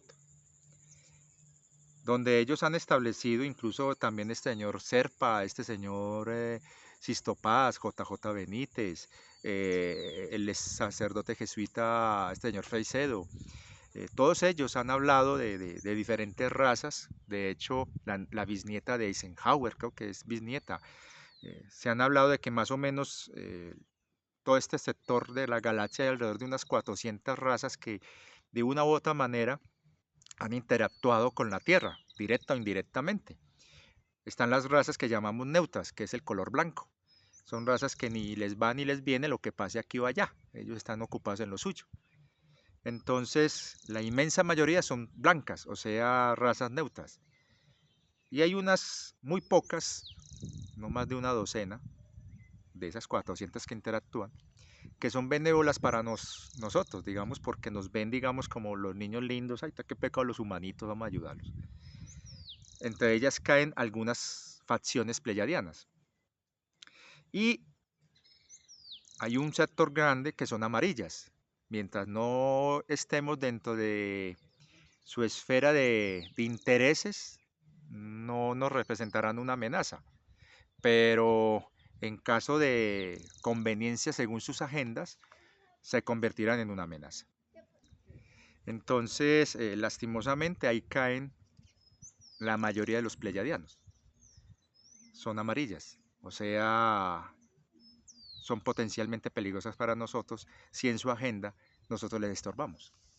Por eso es que de pronto decidieron de suavizar las cosas buscando que nosotros de manera libremente renunciemos a nuestra soberanía y que le juremos fidelidad a ellos, servidumbre, nos rindamos, no ofrezcamos resistencia, para que de esa manera no seamos una amenaza, y por eso es que piden que nuestras armas nucleares y nuestro sistema defensivo se desmantele, porque de esa forma, dentro de sus intereses, no nos verán como un peligro y nos ignorarán, pondrán algunos gobernantes o capataces títeres que les sirvan a sus intereses mientras van haciendo lo que van haciendo, y nosotros de pronto recibiremos algún tipo de beneficio. Pero razas de nivel rojo, lo ha dicho incluso algunos insiders con este señor David Wilcox en su canal, son alrededor de unas 6 hasta el momento identificadas. Entre ellas están lastimosamente los de la Orden del Dragón Negro, que es una facción muy grande de la élite de los reptiloides dracos. Hay una facción de los albinos dracos que no está de acuerdo, son más tirando hacia amarillo, pero la inmensa mayoría de estas, digamos, 6 razas son de la Orden Draco, pero la Orden del Sol Negro, facción que es muy recesiva, muy conflictiva, son los que hicieron el pacto con algo que no entraría dentro de la clasificación de razas porque son entidades de otro universo que en esencia, bajo sus principios y leyes y lo único que conocen como experiencia de vida, digámoslo así, son extremadamente malévolas y malignas para cualquier forma de vida. Son los arcontes. Los arcontes, si vamos a hablar de una escala, serían ya malévolos, malignos, porque no conocen otra forma de existencia, sino parasitar y generar caos, imponerse mediante sus estrategias de control y manipulación. Y por eso es que hay un pacto entre estos dracos y los arcontes. ¿Cuál es el pacto? Conseguir todo aquello que sea necesario para sostener energéticamente como alimentación a los arcontes. Ello implica que a cambio de tecnologías que ellos parasitan civilizaciones a las que les roban esa información cuando las van parasitando, la ofrecen como moneda de intercambio con los dracos u otras razas que le puedan facilitar el proceso de alimentación en el paso que estas civilizaciones que se creen muy superiores van invadiendo, conquistando civilizaciones, digamos, inferiores para ellos. Eh, Estas civilizaciones que son esquilmadas y estas civilizaciones que se creen superiores, muy parecido a lo que piensa el Ku Klux Klan y los racistas en la Tierra. De hecho, no sería de extrañar que sean de pronto portales orgánicos ocupados por este tipo de seres tan recesivos que se creen superiores. Ven a otros que no estén dentro de su esquema de valores al otro como una amenaza o como algo inferior que debe ser subyugado. Entonces explotan sus recursos, se creen con el derecho de apropiarse de todo y entregan a estos seres que se consideran inferiores para ser parasitados y alimento de los arcontes. Es una especie de, digamos, de sinergia entre estas razas recesivas, que ahí también estarían dentro del rango de las rojas, algunas facciones taucetianas y de grises, no todos, porque los grises son muchísimas razas, pero hay una gran parte de ellas que lastimosamente son extremadamente peligrosas y recesivas, no solamente para nosotros, incluso hasta para los mismos dracos. Hay ciertas tensiones donde ellos tienen que ponerse muy en la raya para que estos grises no se les pasen por encima. Y eso es lo que pasa cuando hay civilizaciones donde el conflicto y la guerra es la constante. No confían en nadie. Y por eso en cierta manera hay que entender por qué los pleyadianos hace 500.000 años, por curarse en ellos en salud y salvar su propio pellejo, entregaron la tierra a estos dracos arcónticos y a estas razas grises para ellos evitar ser alimento de estas entidades. Mientras ellos encontraban la manera de tener las tecnologías militares y bélicas que les dieran cierta supremacía para mantener una relación de status quo al mejor estilo de una guerra fría. Entonces, yo diría que ahí es donde estaríamos hablando de una clasificación sin entrar en la moral de bueno o malo, de que son seres malvados, recesivos, malévolos. Los arcontes, por ser entidades de otro universo, serían malévolos y ellos vienen con una intención, sobrevivir. Esa es la anomalía que hay que transformar, enseñarles que hay otras opciones.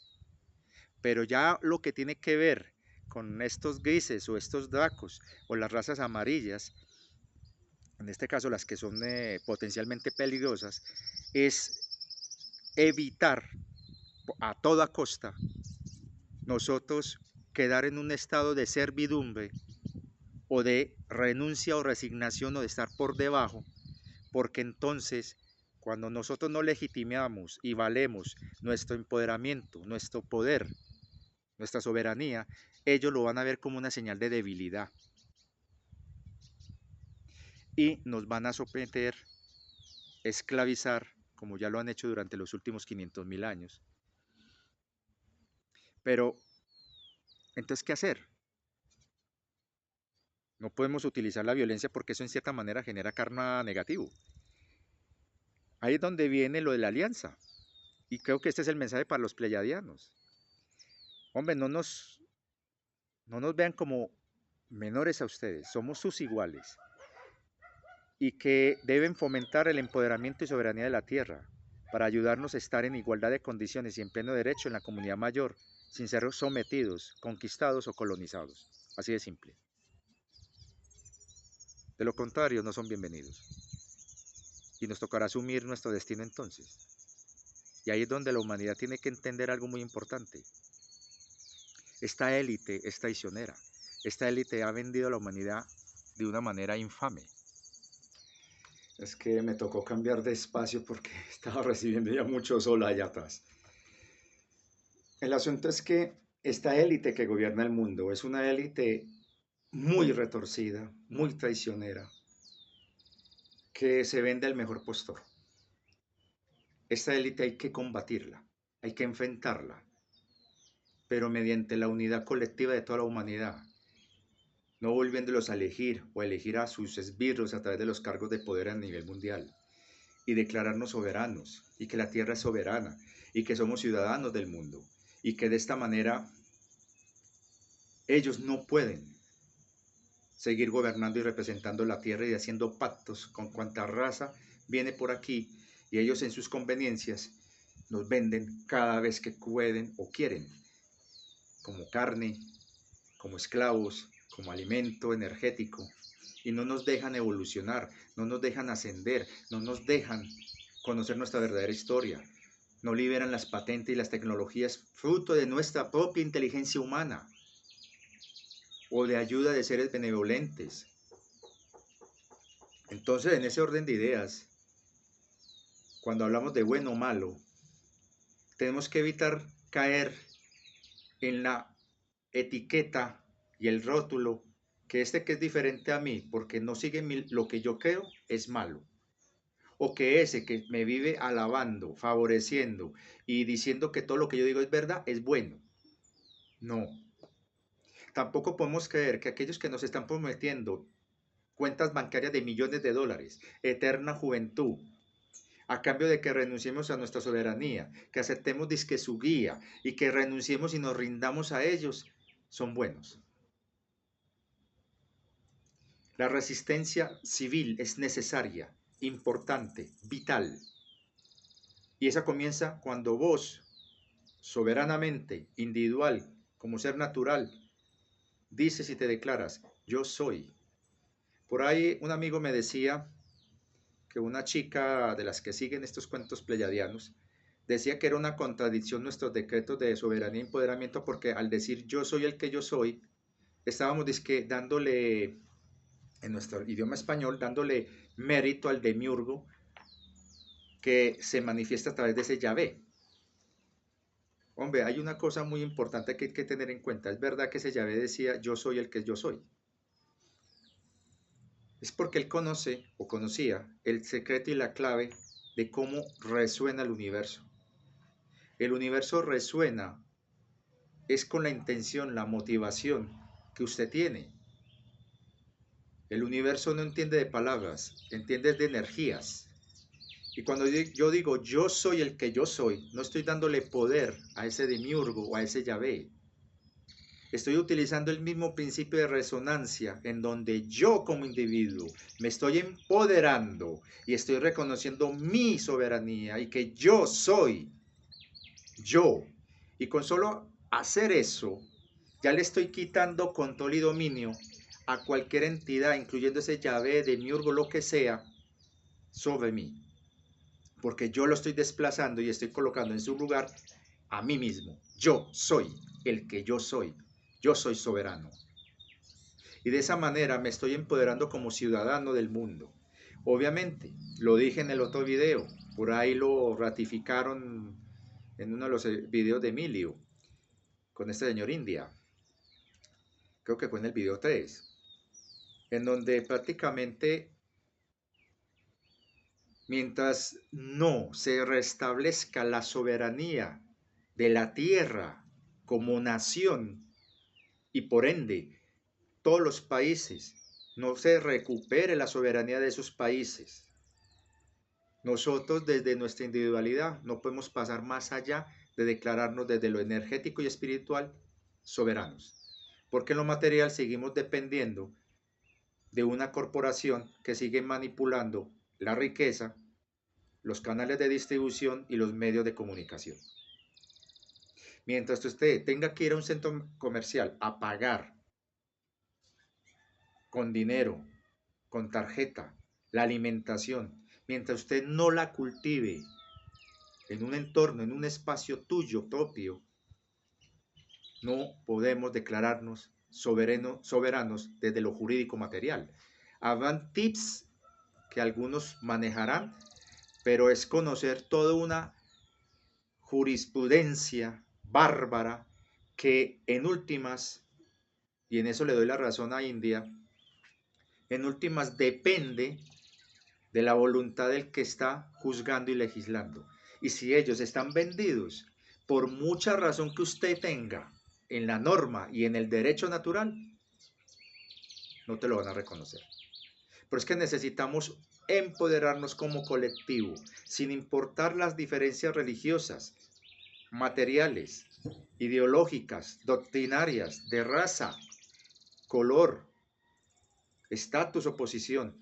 Y por eso es que es importante declararnos ciudadanos del mundo, al reconocer a la tierra como nuestra nación, para que se valide eso en el momento que tenga que validarse. Y mientras se hace eso, hacer resistencia.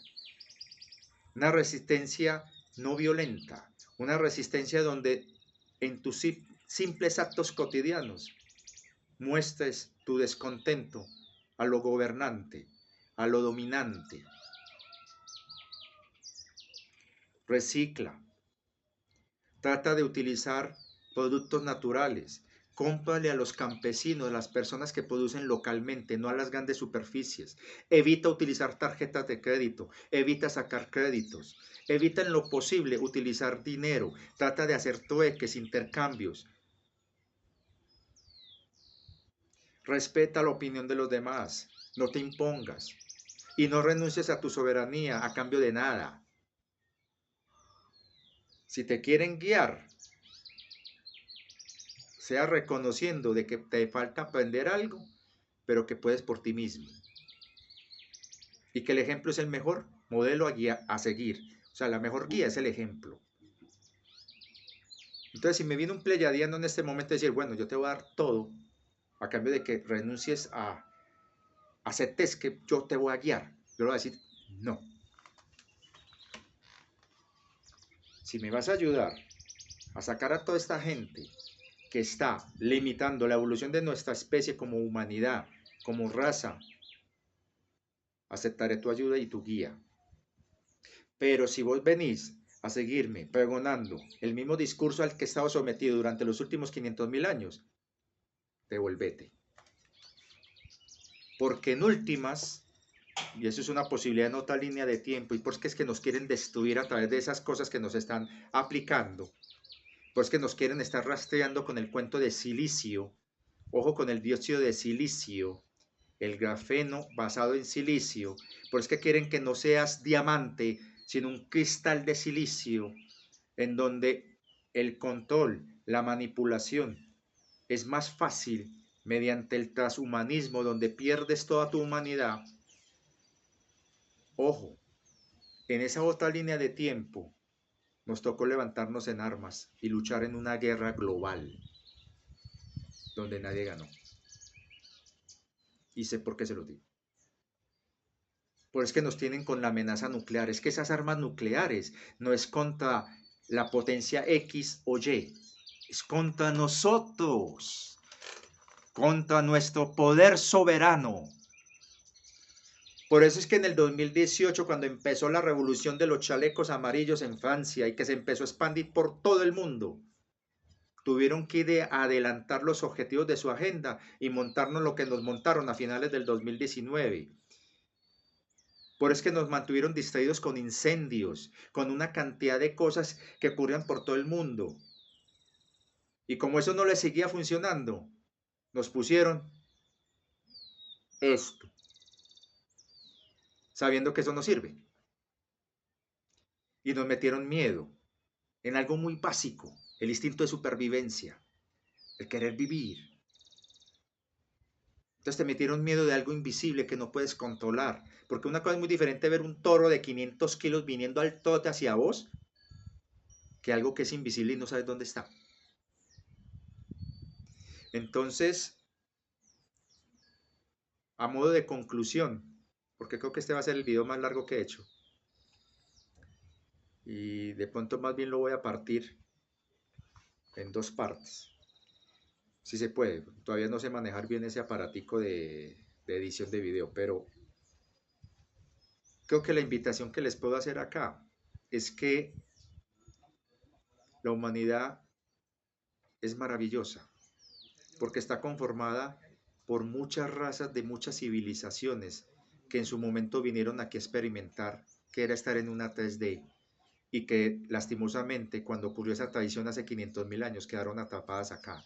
Pero esa interacción ha permitido bajo este sometimiento, este horror, que visto desde lo negativo es horrible, sí, desanima mucho, pero viéndolo por el lado positivo, esa presión, ese tiempo, convirtió estas unidades de carbono, gracias a las energías de luz que manejamos cada uno, en uno de los diamantes más hermosos del universo.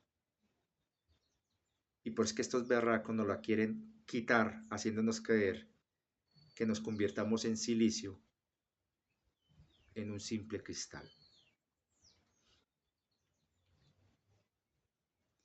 Cuando se dé la liberación planetaria que se va a dar, todos los seres humanos que han sido semillas estelares de otras razas van a llevar ese conocimiento, esa experiencia a sus propios pueblos, a sus propios mundos. Y eso va a generar dentro de unos siglos, dentro de un tiempo más adelante, que razas que de pronto no eran amistosas entre ellos, se vuelvan amigas. Razas que de pronto eran enemigas, hagan la paz. Razas que de pronto eran dominantes, impositivas, arrogantes, se vuelvan humildes. Y eso lo saben en últimas los arcontes. Y por eso es que no quieren que eso se dé. Porque en últimas, el realmente verdadero enemigo del universo son los arcontes. Ellos no quieren que todos estos seres humanos que representan a muchas razas estelares, más los nativos de aquí, que tienen una belleza espectacular, lemurianos y atlantes, que son mestizos de otras razas que vinieron, pero son nativos de la tierra, junto con otros que están aquí también nativos que son más antiguos, las cronorrazas que llamamos. Todos estos que estamos aquí, esta experiencia de haber vivido esto, nos va a permitir que cuando salgamos de aquí, llevemos la paz, la reconciliación, el perdón, la reparación y la unión en el universo conocido. Y eso va a generar una nueva onda expansiva de conciencia que nos va a llevar a la 14ª dimensión. Porque de donde yo tengo mis recuerdos también de ese futuro, que no, en el video de la memoria celular hablo de 5 millones de años, que no estoy diciendo que tenés que esperar 5 millones de años, no, estoy hablando que ese recuerdo de mi yo futuro, que está 5 millones de años allá, están en 14ª dimensión. O sea, estamos en un universo que está vibrando en 5, 6, 7D y ya la expansión de conciencia pasó de la 13ª a la 14ª dimensión. En este momento, este pasado que es nuestro presente, apenas se está consolidando la 13ª dimensión. Pero cuando se dé esta liberación que se dio ya y se va a dar, ojo con esto, depende de tus decisiones ahora. No se va a echar de brazos cruzados en tu zona de confort. Cuando se dé esa liberación, todas estas almas, todas estas semillas estelares que vuelvan a sus hogares, van a contar la experiencia que vivieron aquí. Y todos van a ver que son seres diamante.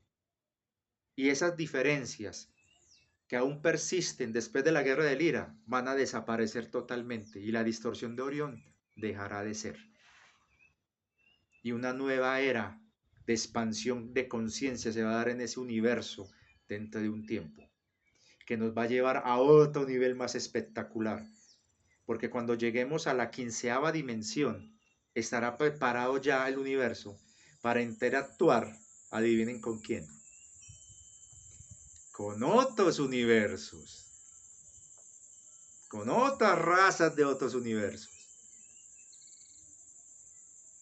Por eso es que no quedan en ese cuento del samsara y del karma negativo. Esto es evolución, vamos hacia adelante, en una hermosura de espirales cada vez más amplias. Y apenas estamos empezando el viaje. Entonces,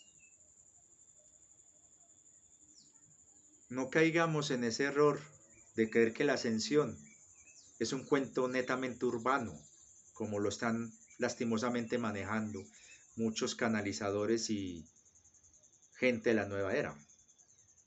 No, hay cosas maravillosas en el campo. La gente del campo tiene una mentalidad bellísima. Y por eso es que termino con esto.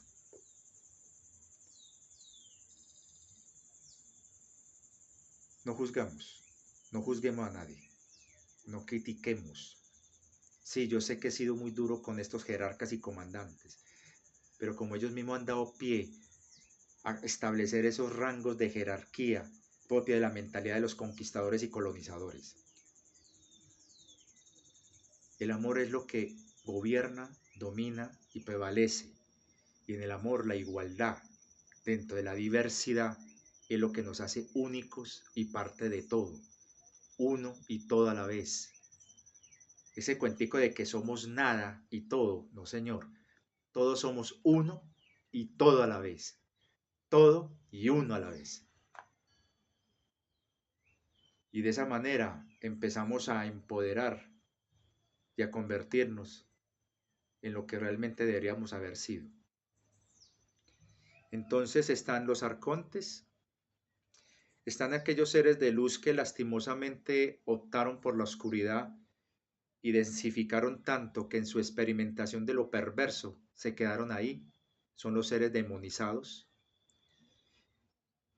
Están los seres que son malvados por razones de sus agendas y de sus egos. Están los seres que son malos pero que en última obedece a decisiones. Están los seres que son neutrales y están los seres que son benévolos y que en últimas, dentro de todo este cuento, no existe ningún Dios bueno.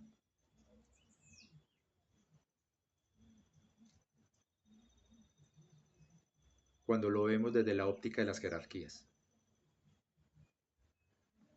Pero cuando lo vemos desde la óptica del amor, cualquier ser que esté en un nivel de vibratorio y frecuencia mucho más elevado y que dentro de lo que nosotros creemos son dioses, serán los primeros en dar el ejemplo trabajando con sus hermanos menores en igualdad de condiciones. Y eso es lo que no entienden muchos cuando ven esos jeroglíficos allá en Egipto donde hay gigantes con seres humanos pequeñitos y los seres humanos pequeñitos llevando canastas y los gigantes construyendo edificios. Esos dioses de antaño trabajaban con los humanos. Entonces no nos vengan con cuentos de jerarquías. Simplemente entiendan que de pronto hay unos que tienen ventaja sobre otros, pero un ser sabio jamás va a utilizar esa ventaja para imponerse sobre otro. Al contrario, la va a usar para ayudar, dar el ejemplo y trabajar con el otro. Cuando uno ve el camino del guerrero, el Bushido, una de las primeras lecciones que da el maestro es el ejemplo. Entonces, pleyadianos, den el ejemplo.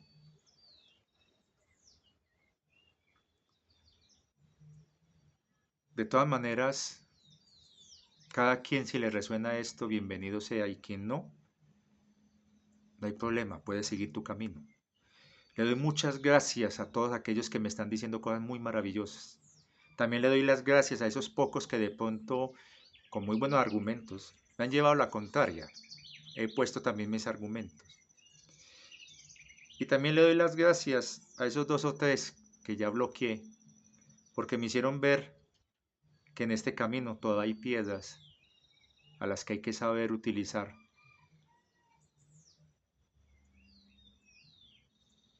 En el sentido de que con una piedra o te va a tumbar o la usas de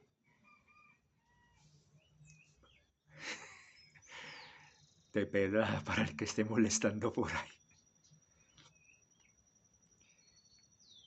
Todo es con amor. Cholito lo sabe. Él es el que da clases de máster en duendelogía. Sí, hace poquito me hicieron reír, dizque que había un máster en duendelogía. Duendeología, o no sé cómo se dirá bien, pero bueno, hay cosas tan charras que se ven en esos canales de nueva era que uno no sabe si reírse o qué pensar sinceramente. pero igual también nos están enseñando cosas. Me es difícil clasificar de buenos o malos, ya se han dado cuenta. Cuando uno se pone a mirar, por ejemplo, lo que pensaba un legionario romano o un soldado en Vietnam, ellos creyendo en sus principios y moral, creían que lo que estaban haciendo era bien, estaban llevando la cultura de la ciudad eterna, Roma, o los principios de libertad y democracia de Estados Unidos. Y en las películas de Hollywood mostraban cómo el pobre soldado estadounidense herido, vuelto nada, hacía su acto heroico de defenderse contra los villanos vietnamitas que venían a matarlo. Y la verdad es que para el vietnamita, ese norteamericano era un invasor, era el enemigo, era el villano. Para los germanos, las legiones romanas eran el invasor, el enemigo, el villano. Vemos a los 300 espartanos defendiéndose contra el invasor persa, cómo los convierten en unos héroes. Y de pronto para los soldados persas era simplemente expandir la sabiduría y la magnificencia del imperio. Aquellos pequeños pastores que vivían ahí alimentando cabras cuando podían conocer el mundo. Entonces no hablemos quién es bueno, quién es malo, todo es perspectiva. Diferente cuando es un psicópata, asesino cruel, malvado y perverso, que se siente placer y gusto por el mal que hacen. Esos son malvados. Y no deben dárseles cabida de ningún tipo. Pues es que es horrible que esos canales de televisión los enaltezcan. A ese caníbal como si fuera un héroe. O a Loki como si fuera un héroe. O que las que practican el aborto, y me perdonarán que lo diga otra vez acá, las que justifican y practican el aborto, es un acto vil y malvado, porque estás destruyendo un ser indefenso que no se puede defender. Y lo que es más triste, si le diera la oportunidad, te diría la palabra más hermosa que puede escuchar una mujer en la tierra: mamá. Y que una mujer sin escrúpulos justifique el aborto es el peor acto de maldad que uno puede ver. Sí, hay niñas que son violadas, hay personas que son maltratadas, hay personas que esos pobres niños no tienen la culpa. Denle la oportunidad de nacer. El universo proveerá. De alguna manera ese niño vivirá. No lo asesinen, porque los campos que hay en los infiernos dedicados a los abortos son los famosos seres sombra, y es lo más vil que ustedes se puedan imaginar. Muchas gracias y espero que esto haya servido de algo para ustedes. Les ayuda a distinguir qué es bueno y qué es malo, y darse en cuenta que cuando uno hace ese juicio, muy probablemente estemos influenciados por el imaginario de los que tienen el control. Pero cuando desde tu corazón empieces a diferenciar esos actos intencionados, maquiavélicos, malvados, sin ningún tipo de fundamento o sustento, ya sabes que eso sí es maldad.